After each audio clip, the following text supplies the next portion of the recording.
He is one of the most iconic and legendary characters to ever debut, leaving an impact the likes of which have never been forgotten. But who is the real Michael Myers? Here are 10 things that you probably did not know about Michael Myers in Halloween. Number 10, Michael Myers wears a William Shatner mask. A Captain Kirk mask was purchased for $2 and painted white to express the emotionless status of what Michael Myers' character truly represented. They altered the mask by changing the hair, widening the eye sockets, and painting the mask white to represent the embodiment of what Michael Myers stood for. While the original idea was to have Michael Myers wear a clown mask, the production team could not reach a licensing agreement with the mask maker Don Post, which in turn they decided to find the cheap alternative and use the Captain Kirk mask instead. Number 9, he was possessed by a Celtic teenager. The Halloween novelization reveals that Michael Myers may be possessed by the spirit of a murderous Celtic teenager. This disfigured Celtic teenager butchers the druid princess and her lover as revenge for rejecting him, which as such the king subsequently had his shaman curse end the soul to walk the earth, reliving his crime for eternity. His soul wanders in limbo, repeating the crime forever, that is until manifesting itself within Michael Myers. It was later revealed that Michael Myers suffers nightmares about the couple who was brutally murdered by the boy, as did Michael's great-grandfather before shooting to death 2 people at a Halloween harvest dance in the 1890s. Number 8, Michael Myers can talk. Just because Michael never utters a single syllable throughout the entire franchise of Halloween doesn't mean that he can't talk. As a kid, we've heard him speak, and nothing suggests that Michael was mute before he killed his sister at the age of 6, and in Curtis Richards' 1979 novelization of Halloween, Dr. Loomis tells a colleague at Smith's Grove Sanitarium, and I quote, "There is an instinctive force within him. He's waiting. I, for one, would love to hear what Michael has to say for himself," implying that indeed, Michael can talk but only chooses not to. Number 7, Halloween on Elm Street. Additional shots added for the television version of Halloween were filmed on Genesee Avenue in Hollywood, the same location as the exterior shots of Nancy's house in the Nightmare on Elm Street movie.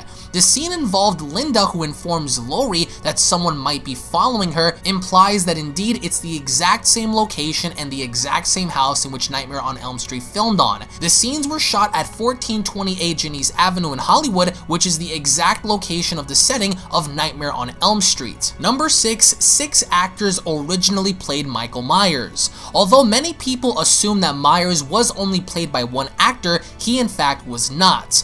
Will Satin played young Michael in the opening sequence, but the hands seen in the infamous POV shot stabbing his sister Judith did in fact belong to the Halloween scribe Deborah Hill. The infamously known Nick Castle played grown-up Michael for the majority of the film, while Tommy Lee Wallace was the shape of Michael Myers in the closet scene with Laurie Strode, and stuntman Jim Winburn played Michael Myers in Dangerous Shots. Tony Moran was the face of Michael Myers while Laurie unmasks him during the film's climax, which in turn follows a handful of people just to simply play one character. Number 5, Michael Myers appeared in Halloween 3 Season of the Witch. Although Halloween 3 had absolutely nothing to do with the original Halloween story, nor did it have anything to do with Michael Myers himself, Michael Myers still popped in as a surprise cameo in the film. When Dr. Dan is flipping through the television stations while having a drink at the local bar, we see an advert for the very first Halloween 1978 movie on the TV set, and you can clearly see the shape chasing down Laurie Strode down a flight of steps. Although Michael doesn't physically appear in the movie to stalk or attack anyone, it's noted that Michael Myers still technically appeared, which does count for something.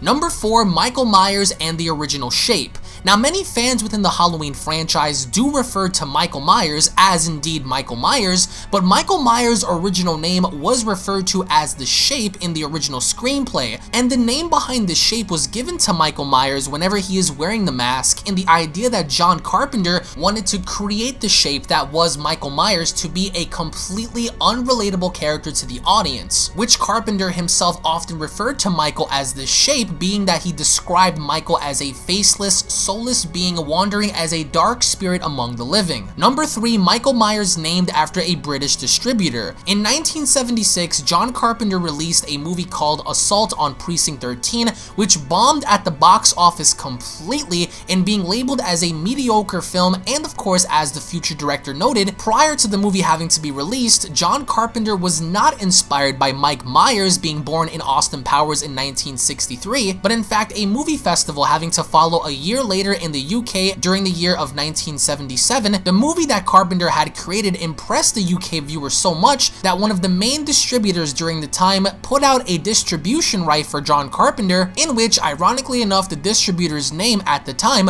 was Michael Myers. Number 2, Michael Myers originally killed Busta Rhymes. In the first cut of the original Halloween Resurrection movie, then called Halloween Homecoming, the movie ended off with Michael Myers snapping Freddy's neck before being bested by the final girl Sarah in the movie, but was pulled back for reshoots when the film tested badly, in rewriting Busta Rhymes' fate and allowing him to survive, infamously giving him the line in Halloween Resurrection of "Trick or treat, mother effer." As of course duly noted, Busta Rhymes' fate in the original screenplay of the movie was set to have Michael Myers completely killing him off by snapping his neck during the final encounter. And lastly, coming in at number 1, Michael Myers' middle name is Audrey.